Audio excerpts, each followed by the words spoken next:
We are super excited to host you in Seattle for our in-person NAI Summit on October 6th and 7th. Be prepared for 2 days of in-depth conversations at a great venue, Block 41, which is an old ice warehouse, very historic, right in downtown Seattle. We are hosting it this year in partnership with our conference hotel, the Hotel Andra. We have some exciting networking events set up, and we are hoping that you join us for a series of in-depth conversations and expertise where we get to solve the challenges of our industry today. We're going to be talking about privacy, privacy, and privacy. As we all know, privacy, trust, and accountability are critical to our industry, and that's a central focus of our summit. On October 6th, we'll be hosting our accountability workshop, which is a must-attend event, not only for NAI members, but new companies that are looking to explore how they can become more privacy first and more accountable.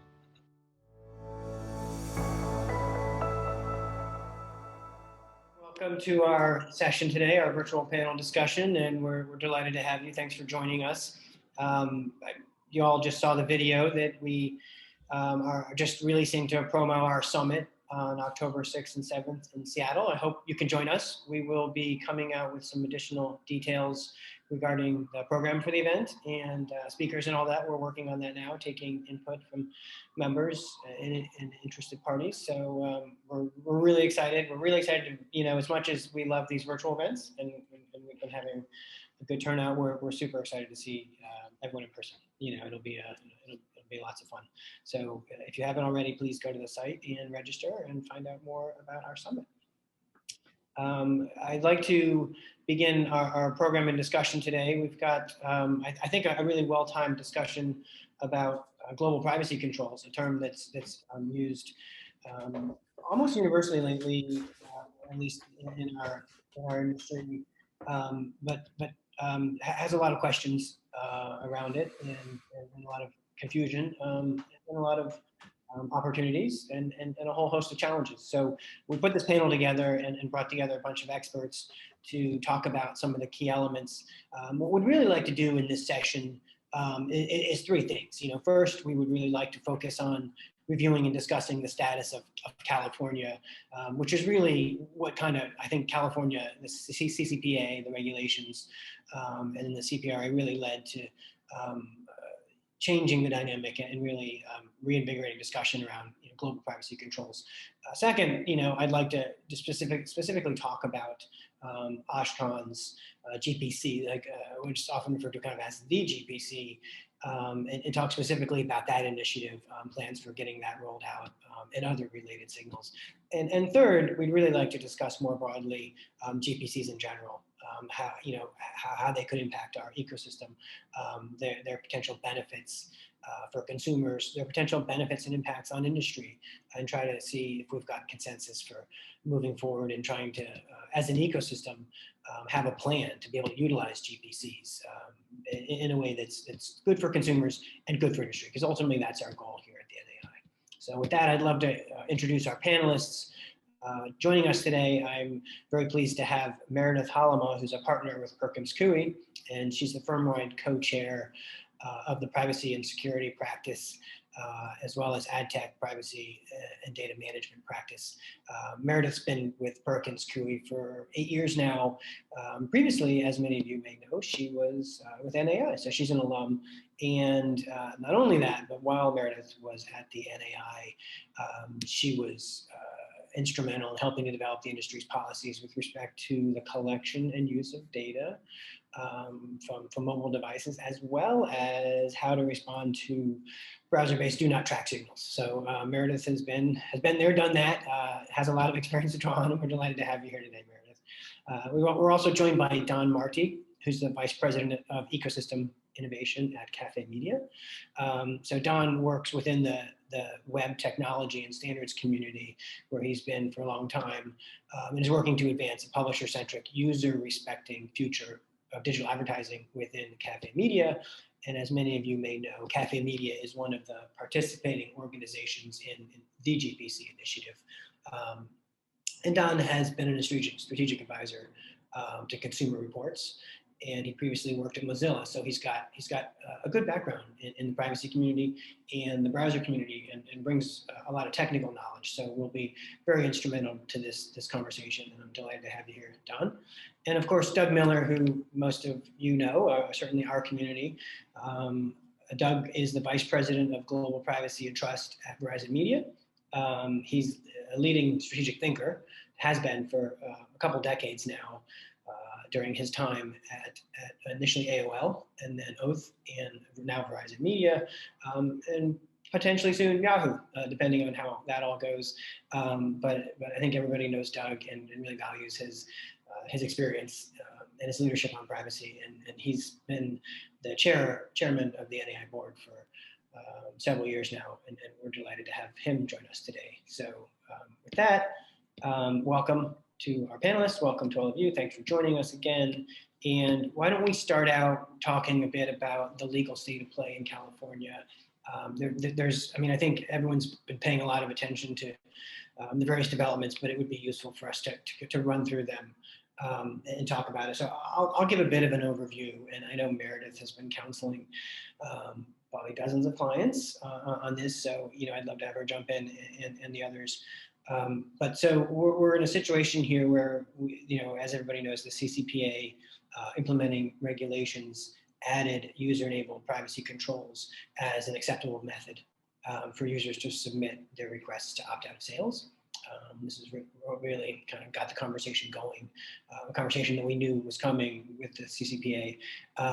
So that's something that's in the current regulation.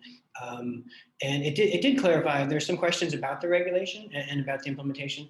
The regulation did clarify that existing controls before the CCPA didn't qualify, and I think that was a helpful element in indicating that, like, a do not track signal isn't a do not sell, for what that's worth. But there was there has been a lot of question around some of the changes that were made. There was a lot of engagement from industry, the NAI and others, about the text of the regulations. And as many of you know, there was valuable language removed from the regulations, the earlier version, or an earlier couple versions, that would have required consumers to affirmatively select their opt-out choice, and it would have prohibited GPCs from being designed and essentially being any pre-selected setting. But while the regulation did include, and does today include, the user-enabled requirement, the removal of these elements has really, I think, left open questions, is fair to say. And then one additional point worth noting is in the statement of reasons, the Attorney General said that the consumer's use of a GPC is sufficient to demonstrate that they are choosing to exercise their CCPA rights. And I know this is an element that we've talked to companies about that's particularly confusing, because it really raises more questions about what is user-enabled. If I just pick a browser, is it user-enabled? And then to kind of complete this quick summary of the status, and it was I think it was January this year, when then Attorney General Becerra did his, what people refer to as the regulation by tweet, or essentially tweeted out that the proposed GPC standard by Ashkan and a number of participating companies, including Cafe Media, would satisfy the requirements of the GPC. So with that, I'd love to turn it over to Meredith and the others to react. Is that a fair summary? And are there other elements that you think are worth noting about where we are in the current status with the CCPA and things that companies should be aware of around this? Yeah, thank you, David, and thank you to you and the NAI for having me. It's always such a treat to come back to my stomping grounds. So I think there's really not much more to add to that, David. I'll add one thing that I think, just to make sure everyone's aware of the history, is, as you noted, I was around the last time we went through this as an industry with Do Not Track, and just as a reset, Do Not Track was kind of an idea that came around in 2009, 2010. got a lot of traction. Industry went to the table of the W3C. California actually passed a law then. They amended CalAPA to say essentially companies needed to disclose how they respond to do not track signals. I think essentially what California was trying to do was shame people into honoring those signals. But I think as even like the California AG saw it, it was a real missed opportunity. There was a few holes in that law. First, you only needed to talk about this if you in fact follow consumers around the web. And second, you had an alternative of, instead of speaking to how you honor do not track, to point to any other industry opt-out page. So most companies, per NAI rules, per DAA rules, point to the NAI site or the DAA opt-out site. So if you were doing that, there was nothing more to do. So I think it's fair to say that that law didn't have a lot of impact. You will still see some statements like, we know what do not track is, we don't honor it.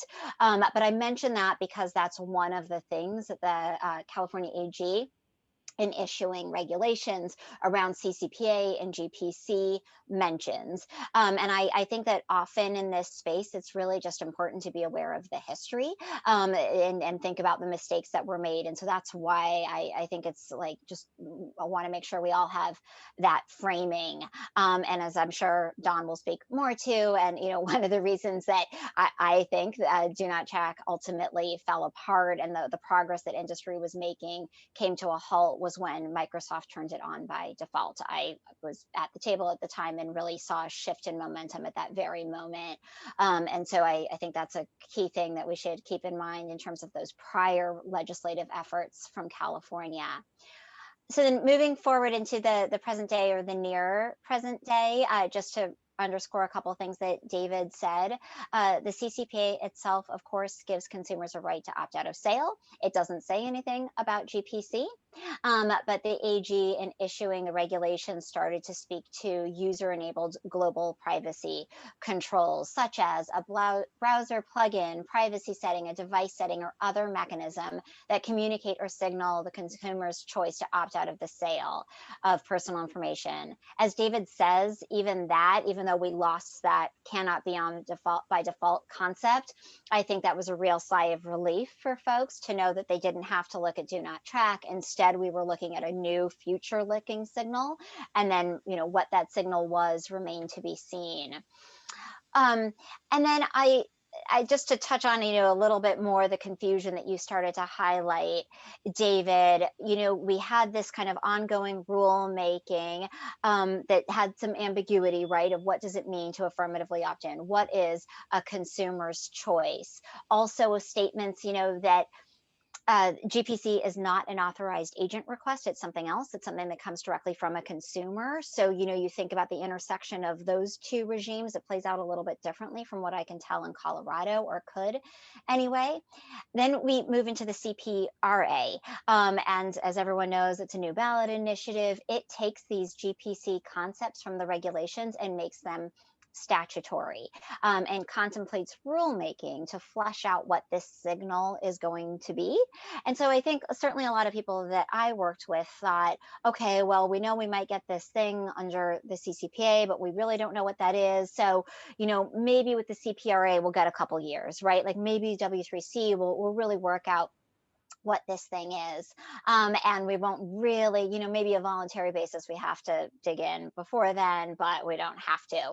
And then, as I always picture him, like in his limousine on the way to Washington, Attorney General Becerra tweets, taking a page of our former president, that CCPA opened the door to developing a technical standard, and GPC satisfies this legal requirement, which left a lot of people with, wait, what? It satisfies the legal requirement. Meanwhile, Ashkan and others are on panels sort of saying like, this is draft. And, and so I think a lot of companies are really struggling, right? So I would say, just to sum it up, what we know today is that by 2023, we will have rulemaking. There should be some kind of blessed mechanism to really make some kind of official standard. In the interim, there's a suggestion that the GPC that we have today, that Don will speak to, is something that we all need to adhere to, but how to look for it, how to honor it, there's a lot of open questions there, including this notion of, in the CCPA regs, of you opt out that browser. It's a browser signal, but also you're supposed to opt out the consumer if known. Well, what does that mean? I think that's a big open question for a lot of companies. And in the interim, of course, we also will have rulemaking under the CPRA whenever that kicks off.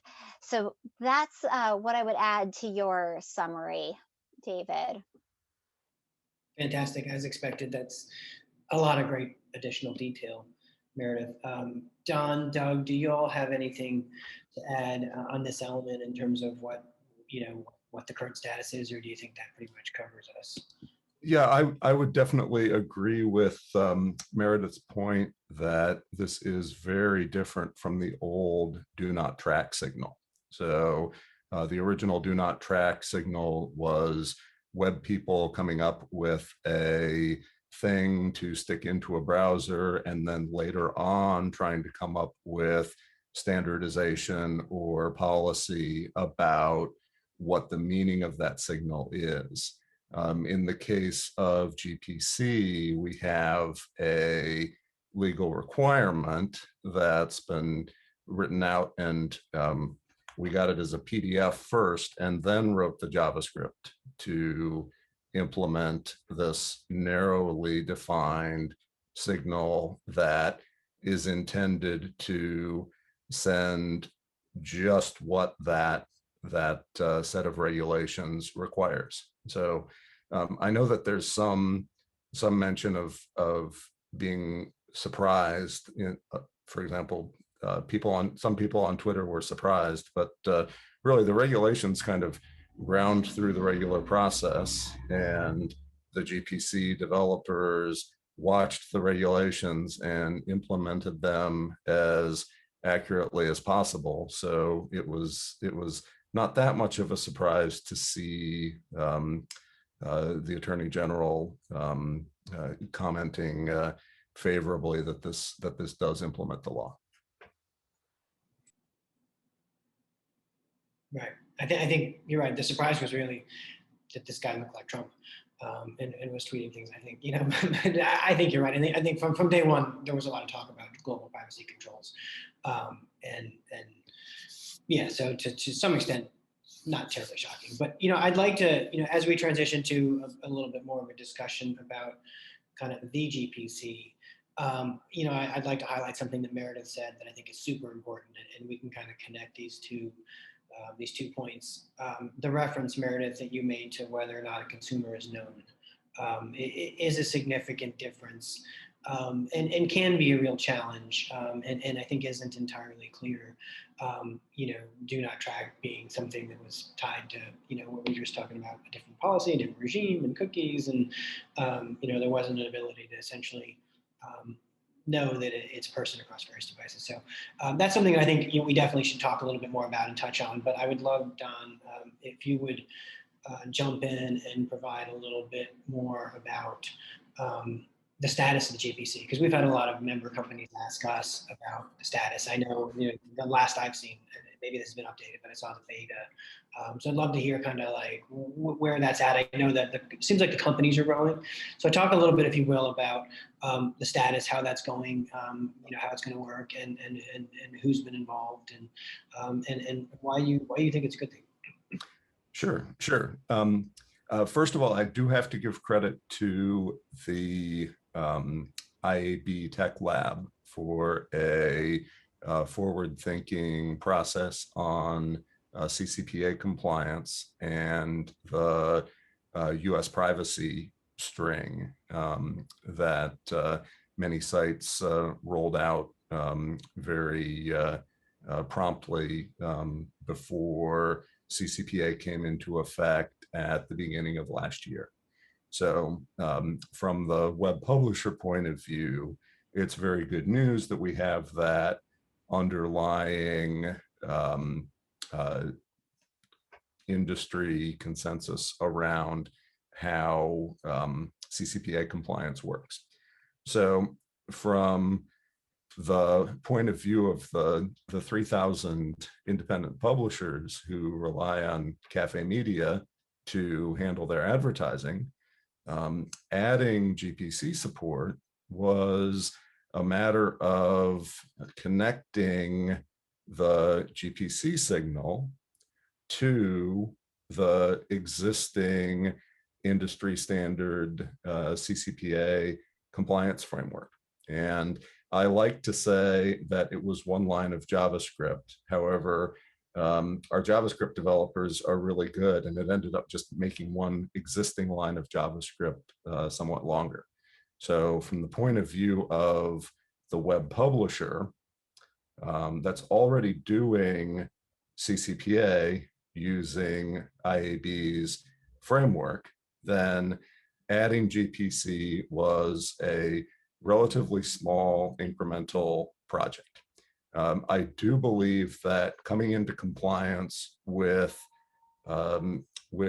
CCPA on a, for example, an online retailer site will be a bigger project, because realistically, if you have an order form and somebody submits that order form from a browser with GPC turned on, then you're required to apply that CCPA opt-out to every field of data on that form, whether it's the person's email address, phone number, etc. So I don't like to brag too much from the publisher point of view about the ease of compliance, because I recognize that in other lines of business, and for publishers that have subscription forms, to be fair, for other lines of business, the GPC signal really does send a CCPA opt-out that needs to be reflected in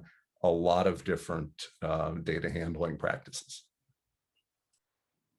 Right. I think so. So that's a good initial overview, but it would be good to definitely drill down on some of these points and talk about it.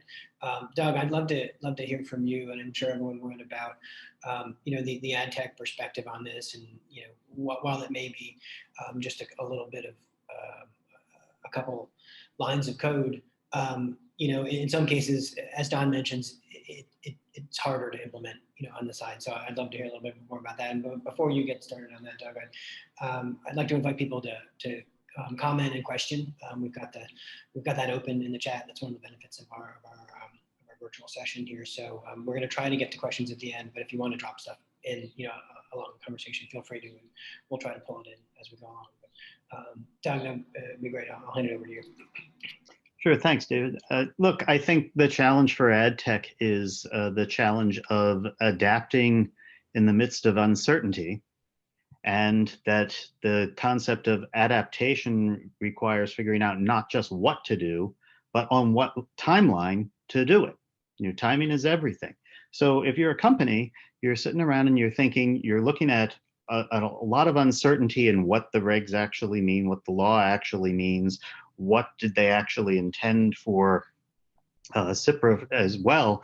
And in the face of all of this ambiguity, you got to sort out what you're actually going to do while you're dealing with GDPR compliance, and you're thinking about what you would do with some of these other laws and other states. And there's just a tremendous amount of uncertainty. Then you're thinking about your business this year and next year and the year after that, and people have OKRs in place, and you're looking at potential business hits. And so for a lot of companies, they're going to want to drag this out as much as they possibly can. That's not irrational. That doesn't make them bad actors. It just means that, of course, we want to put this off as long as we possibly can. Other companies are starting to think ahead and think, well, this may not be definitely a thing we have to do now, but the trend is fairly clear. And so you start thinking about, well, what do business projections look like in 22 and 23? How do we start reshaping our compliance program to build it out and scalable? And what if this happens in other states? And so then you're really thinking about what becomes scalable. So on your point of, well, how easy is it to turn this on? Well, it might be fairly straightforward, as Don says, to just connect to the GPC now. But if you're thinking about what this means in other places, you still have that fundamental question. And this was the thing with Do Not Track too. What does it mean to opt out? And until there's real agreement on that, then that means that on the back end, you've got to figure out in your company on all the different systems and making them all work together for one particular regime and then potentially for other regimes. And this becomes something that forces upon companies some really tough trade-offs, some tough challenges for business planning. And so it's adapting in the midst of just a tremendous amount of uncertainty. And the discomfort that even good actors feel is something that everybody needs to be mindful of, that people are going to adapt at different rates. And you've even heard the position, well, we wouldn't want clarity from the regulator because then it would be clear and possibly not in the direction we'd want it to go. I think that's a dangerous position to take. I think ultimately you're better off with something to plan for and on the longer term, stable, predictable basis. Right. I think that's definitely true. And clarity, that's a good point on the clarity element, Doug. And I agree with you. I think a lack of clarity isn't a good thing. And I think most people feel the same way. And we need to establish clarity.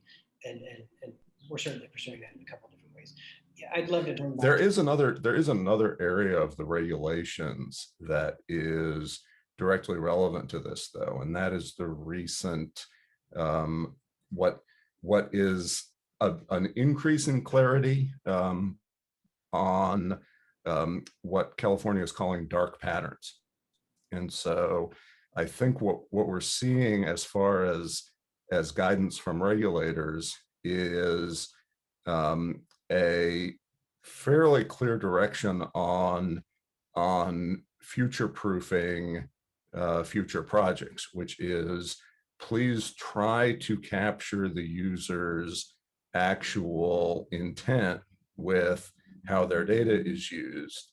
Don't try to run them through a non-transparent process. And that kind of brings us back to the question of user research, of let's not so much split hairs with the regulators, but let's listen to the customers about how they want their personal information used, and then try to reflect that. Because really the regulators, the browsers, everybody's trying to make their best guess on where the consumers are going. So listen to the consumers, follow them, and you'll have a better idea and less of that kind of confusion about future directions.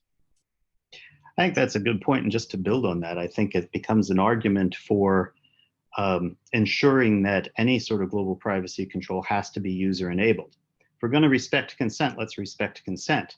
So I'm certainly not in favor of dark patterns that are sneaky and that manipulate consumers. We don't want that, but we need consumers to understand the choice that they're making and make that choice. And if we don't like the choice that they make, well, that's going to be sad. It might sting a bit, but that would be the reality of it. And that's, I think, a better situation when you know that the user is making the choice than if there's some sort of default in place where the user hasn't necessarily made that choice and you just have this value judgment thrust upon the ecosystem. So dark patterns, sure, let's be mindful of them. And if we're going to do consent, we could have a whole separate panel about whether or not consent is the best policy approach. But if we're going to embrace consent, then let's embrace consent and let's make sure that users are making a choice at every step of the way.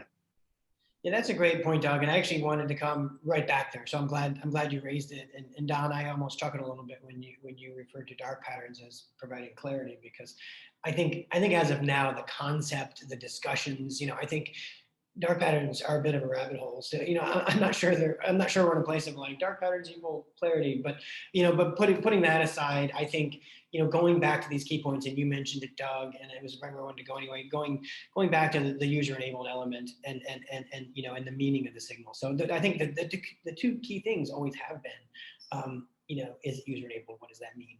And what is the signal actually telling you to do? So Meredith, I'd love it if you jump in on that, because I think the user enabled, if Brave is turning this on by default, there's a good case, and I know Don has made this and can explain that the notion that, well, that would be user enabled because it's a privacy friendly browser. That's not the way industry's generally been thinking, but maybe. But with respect to Safari and and other applications, this seems to be really confusing still. I mean, isn't this still a bit confusing, and couldn't we use a little bit better clarity? Yeah, definitely. And Don, I fully appreciate your point about like the regulator's intent is clear. I do think it's a little Pollyannish to say like, oh yeah, no, it's all clear what we should do. I think there's like a ton of ambiguity in the law, a ton of ambiguity in the regulations. You add on the statements, I mean, like, and the future law, right? What we have now, what we'll have in 2023.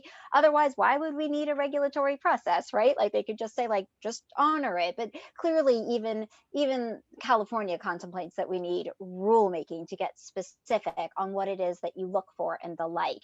And I think it's a little bit easier now getting into the reasons that David mentioned. Like, I think there's, I would say, capital K Slayer defined term GPC and then California GPC, but of course they're both capital letters. But California's reference to like the generic GPC, right? I think leaves open a lot of questions. I think, John, where you're coming at it is like, oh, well, we have a standard. It's communicated through Brave. Of course, a consumer who's on Brave doesn't want to be tracked. But I think we have to, thinking a year or so into the future, and Doug gets, retires and goes into his garage and starts sending out GPC signals, like, on David's behalf.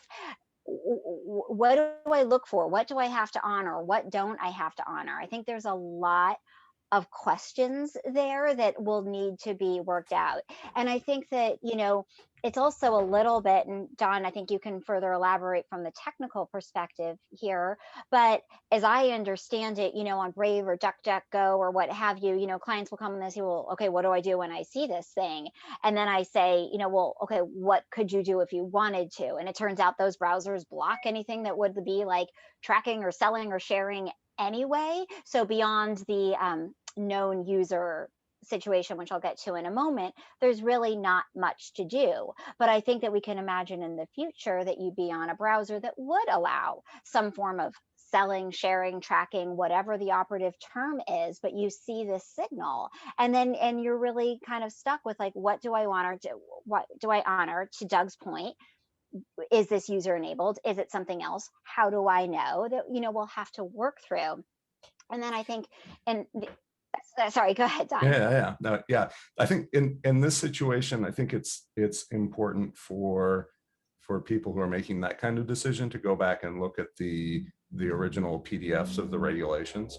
And there is some explicit guidance from the AG's office that the user turning on a tool that has communication and branding around privacy, including this type of measure, does constitute a user enablement. So DuckDuckGo is a really big example. They just got to the #2 search engine in the country. They're making a lot of noise. I just saw one of their billboards. So by the time the user gets up to the point of clicking install, they've very clearly been exposed to a lot of communication from that vendor about, here are the type of data usage practices that we block or restrict by the mere action of installing our tool. So that's the user enablement that is right now. When you get a GPC, most of the GPCs that you're going to get are from people who've been exposed to that kind of messaging. They've gone through the onboarding process. Everybody who's sending a GPC has clicked that install button and said yes. So that's a pretty good example of user enablement. Great. And that's a great, I'm glad you brought that one out, John, because I think like that just shows, I think like it's easy today, right? Let's say we're in the Brave example, it was a pixel, you wanted to put it out, for real-time bidding. As I understand it, you couldn't anyway. So there's really no engineering work to do. You don't have to like look for it right now, right? Because if it's coming in, it's sort of by definition meeting that standard that you just articulated.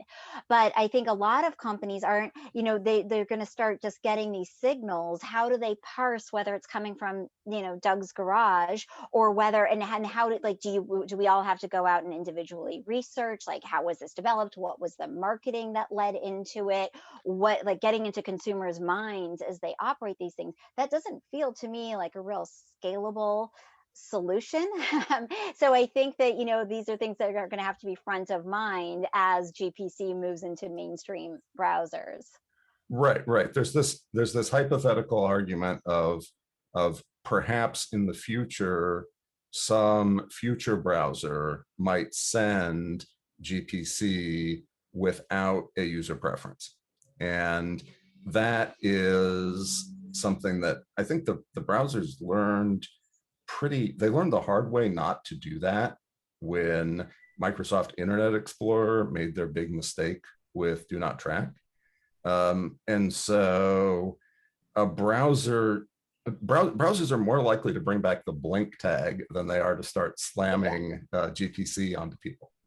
To be clear, I wasn't talking about browsers, and back in my NAI days, we would see odd signals coming through all the time from like malware providers. You install something because you're concerned about security online. You don't want to be hacked. And then all of a sudden it's kind of coming through as an opt-out or what have you.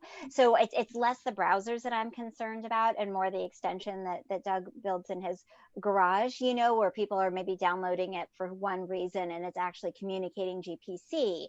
And we've seen it before, and I anticipate we'll see it again. Yes, yeah, that's one of those things that the browser extension directories are going to have to police. Of course, extensions that stick ads onto Wikipedia and other nefarious tricks are more common and more of a problem than extensions that set a privacy setting that really doesn't make the extension developer any money.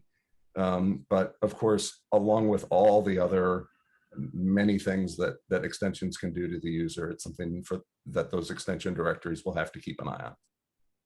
So from this conversation, I would submit that there's still a pretty significant lack of clarity, and that well, we can talk about Brave, but not quibbling about that, because that is a browser that very few people use, and certain people, they go seek it out, and it is labeled privacy all over. So putting that aside, because I don't think it's all that practical for ongoing conversations. But again, going back to Safari and other browsers and other devices, I do think this conversation, personally, I think it reveals that we're not entirely clear, of those steps, and I think we could use more clarity. There's another question that I was going to go back to, and it's conveniently here in the chat or in the Q&A, about the example of a retail form and the notion of deleting an email address. And I think this is important, because as we're looking at a lot of this with current technologies and cookies and stuff that's going away anyway, and we're going to more ID-based identity solutions, more PI-based identity solutions. So I'd love it if you could all talk a little bit about that and the challenges. I think we touched on it a little bit earlier, but I'm not sure there's significant clarity around in what cases companies would what they'd actually need to do. Yeah, there's a really interesting piece of legal language around opt-outs in the Facebook custom audiences terms. So if you are a small company and trying to keep up with this stuff, a lot of what you can do is watch some of the big companies that have big budget lawyers and watch what they do. And so if you send even hashed customer information to Facebook as a custom audience, according to their contract, you are representing that doesn't include any opted out customers. So Facebook has already gotten ahead of covering themselves on this issue. So if you wanted to, let's say you're a privacy lawyer on a budget and you don't have much time to catch somebody violating the CCPA, here's the absolute easiest way to do it. Go buy something online, with your name, email address, phone number, and then go to your Facebook account and see if the company you bought from added you to a custom audience. And if you do, if that type of data flow happens on the back end, that's actually fairly easy to spot now.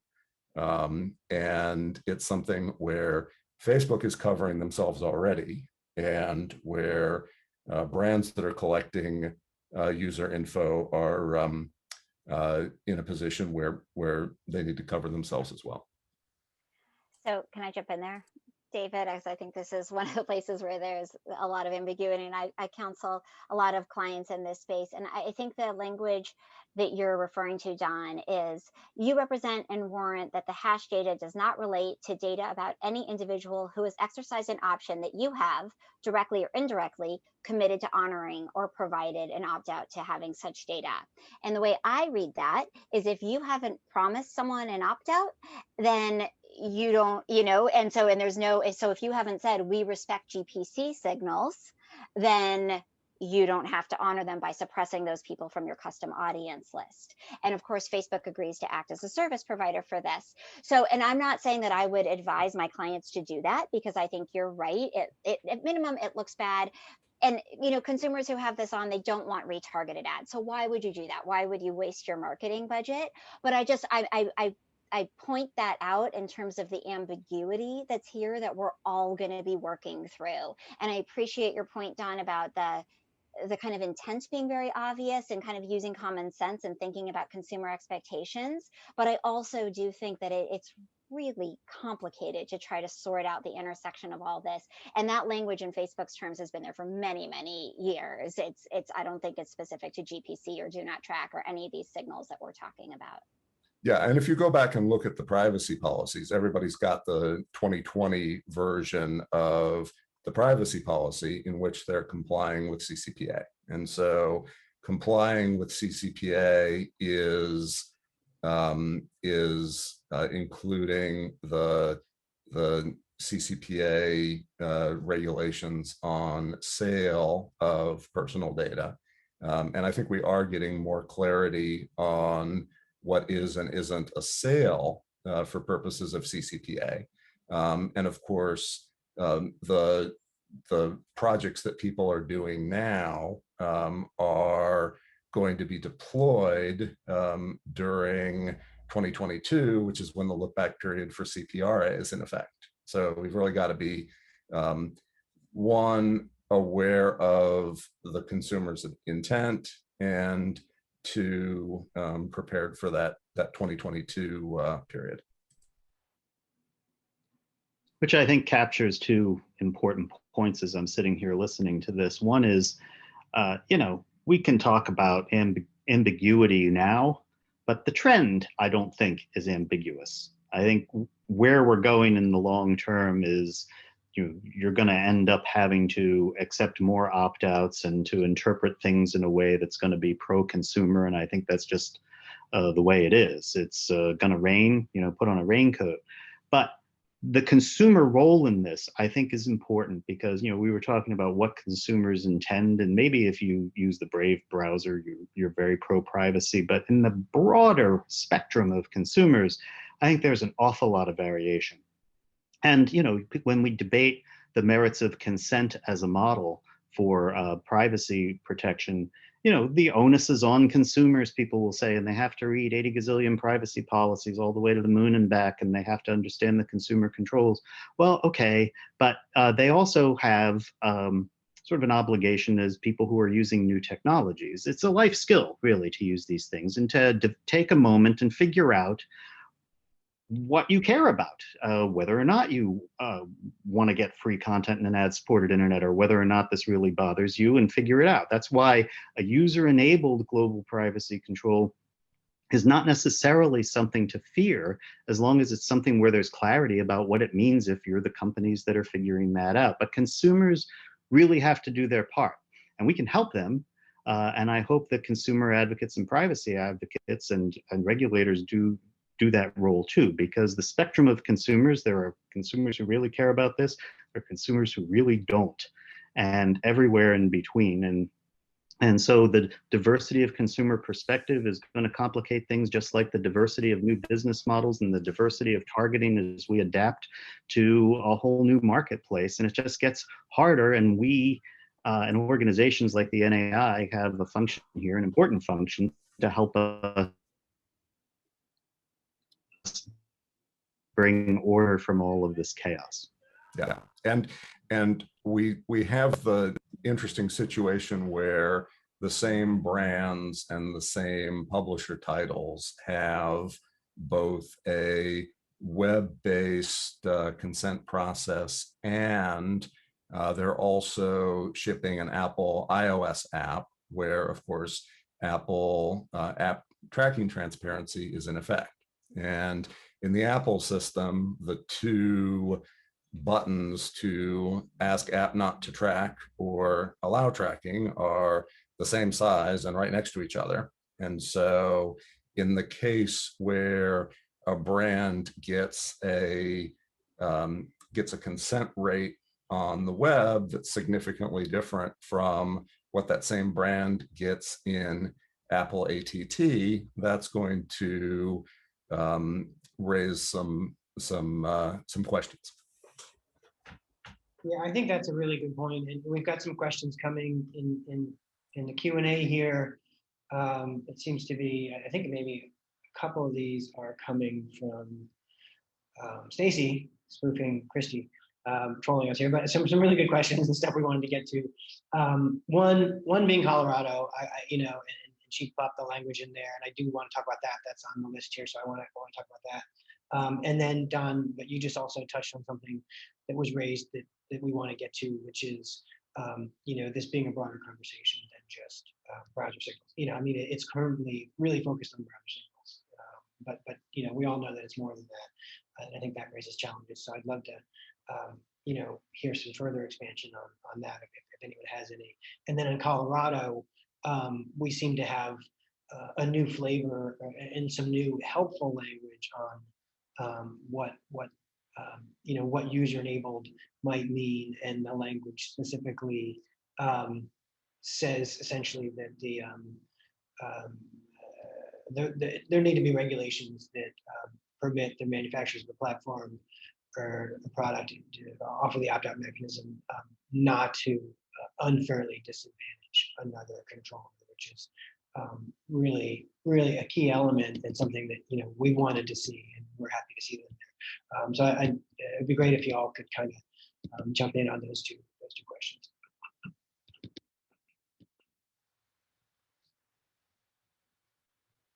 I don't know if anyone wants to go first. Meredith, you've probably taken a look at the Colorado. I don't know that warrants a lot of conversation, but we all know there's going to be we're going to see more language. We've been seeing it in many states. Here's a flavor and kind of how you compare that. Yeah, I mean, I haven't given it a lot of thought in candor, that particular language that Christy/Stacy points out, but I suspect that, what's going on is we know that there are certain browsers who also have big ad platforms, right? And you can imagine a scenario in which a browser puts on, GPC by default, or uses almost like a reverse of what we typically think of as a dark pattern to almost encourage you, right, to have GPC on. And meanwhile, their first party ad suite is going bananas. I don't think that would be good for competition or for privacy or anything. And it feels to me like the Colorado legislature is trying to put a bit of a thumb on the scale there. And I would expect that we would see more of that, particularly in red states where there's like a big distrust of tech, and I, maybe less concern about that in blue states where maybe it shifts a little bit more towards privacy and away from competition. High level observations. I think it'll be fleshed out in the rulemaking that we'll see in Colorado, and to the extent there's other states with similar language. Right. On the Colorado point, I mean, I think that's a good point. Competition, it's definitely competition season around the country and the globe for that matter. But I think that language is actually valuable, getting at the user-enabled element too. Regardless of whether or not it's a kind of a competitive thing with the platform and their own ad network. If you're forcing signals out and essentially applying them to users who may not really be selecting them, then you're unfairly disadvantaging a site that relies on data-driven advertising. So I think that's a good point. I'm not sure exactly, where their mind was on that, but I think those are two, two important elements on Colorado, and we'll kind of see where that goes. I also think that, look, these are all state laws, but we're all dealing in national frameworks, right? It's going to be impossible, I think, at the end of the day, to treat a Colorado GPC signal different from a California one. And so my expectation is that even though this is the Colorado standard, it will end up influencing the national debate, the California debate, and everyone will be working to one standard that meets at least like 80% of each of these things. We can only hope, and I think that's something to push for, that some sort of standardization and clarity there. Ultimately, when you accept the reality of all of this, is something that ultimately benefits consumers. It makes it easier for them to understand, and it really helps companies in implementing this on their compliance journey, if you will, because that whole challenge of what do you do on the back end to make all of this work? How do you grapple with, if you're the average NAI member company that doesn't have legions of lawyers and technologists to build all this stuff, you really need a way forward that allows you to scale all this. And if there is a federal privacy law that provides some stability and predictability, it's probably going to have something. And we'd all want to agree that it has to be user-enabled and what user-enabled means, and agree on what an opt-out means. And that ultimately could really benefit everybody and still allow businesses to plan and thrive. Yeah, and I just wanted to express appreciation for IAB Tech Lab, again, in that CCPA compliance framework, where we have that US privacy string. And so for many independent websites, small publishers, there is a dependence on third-party service providers and real-time bidding in order to get reasonably high quality and appropriate revenue ads to support those sites. And so the existence of that IAB framework was an essential piece of the puzzle, along with GPC in browsers and tools, to really enable this user preference without excess confusion or costs on all those independent sites. Right. And Doug, I love that you used the term compliance journey. I mean, it's a great, it's a great concept. It's a reality, and it's something that you've lived, you and many others.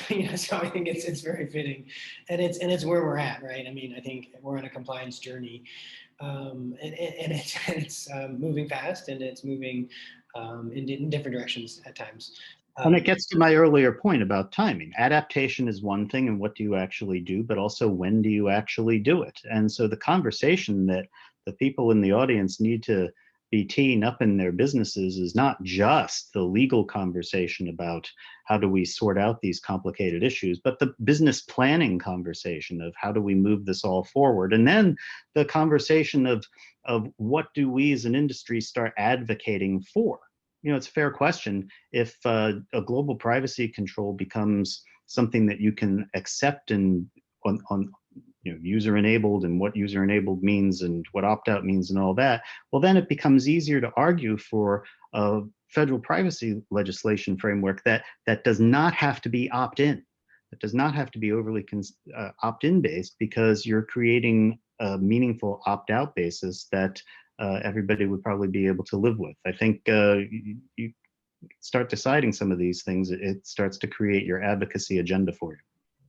Yeah, and different businesses are at different points along that compliance journey. And so a lot of the independent small blogs are actually pretty far ahead, having kept up with CCPA and enabled that one line of JavaScript to connect their existing CCPA compliance to that user-enabled signal, the small sites are in a position to be able to say, this is a safe place that's in a lot of ways in the future. And so a brand that wants to run, say, an RTB campaign against a large number of niche blogs or sites can be more confident in that being ahead on the compliance journey than perhaps some of the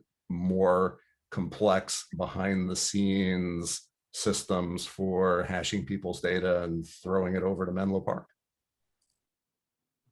I wanted to pick up on a point that Doug made that I think is a really excellent one that ties into my, teeing up do not track earlier about, and another point that Doug made, like, this isn't great, right? Like, we all would have rather to be able to continue doing what we were doing without all these compliance costs, and we are going to have higher opt-outs. But ultimately, if we're able to meet consumers' choices, I think, and we're able to kind of compromise, we're going to be a lot better off in the long run. And I think if we had had success, if Do Not Track had worked however many years ago, we probably could have avoided some of the pain that we've all been through the California laws and now these new laws. And I think it's a great point of, like, let's take this opportunity. Let's not try to be cute. Let's meet consumers' expectations, and maybe the story will then be better on federal privacy legislation if we ever get it. Yeah, for sure. Was someone else need to jump back in there? Meredith, I just love the look back to what we can learn from the history of all of this. I think it's really important. And over time, I think where we started this conversation, we saw that the consumer advocates have learned from the past, and we can as well. And just, as we're running out of time here, I would just say, there's a tremendous amount of uncertainty, a tremendous amount of chaos, a tremendous amount of anxiety. And in the midst of all that, it's a very human reaction to do nothing.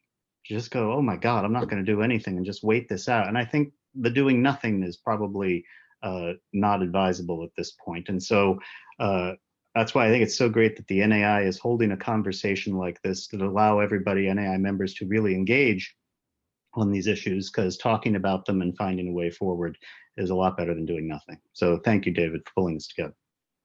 Well, thank you, Doug, Don, and Meredith. We're running right up against the hour, and I think this is as good a place to close as anybody, because everybody's happy and we're saying good things, and there's agreement, and that's always good. But to your point, Doug, this is an ongoing conversation. The NAI is going to continue talking with members about it. We're going to continue talking with our partners in the whole ecosystem about it. And so there's definitely more to come. I think this has been really insightful and helpful to get these different and really well-informed perspectives. We're certainly going to be talking about this at our summit in October. So a little plug there that, and we're going to be talking about it more broadly, as this conversation contemplated and reflected, we're going to be having this conversation more holistically about control in general and choices and opt-in and opt-out and how the two intersect. And I think we didn't get enough time here today to close that, but we'll be revisiting that. So this has been a valuable conversation. We will keep it going offline, online, and then certainly picking up again at our summit. Thanks again to our great set of panelists. I really appreciate you joining us and providing strong, differing, but in many ways, agreeing consensus points, and I appreciate everyone else joining us today in the audience. Thanks all. Have a good rest of your week, and we look forward to talking again soon. Thank you. Thanks a lot.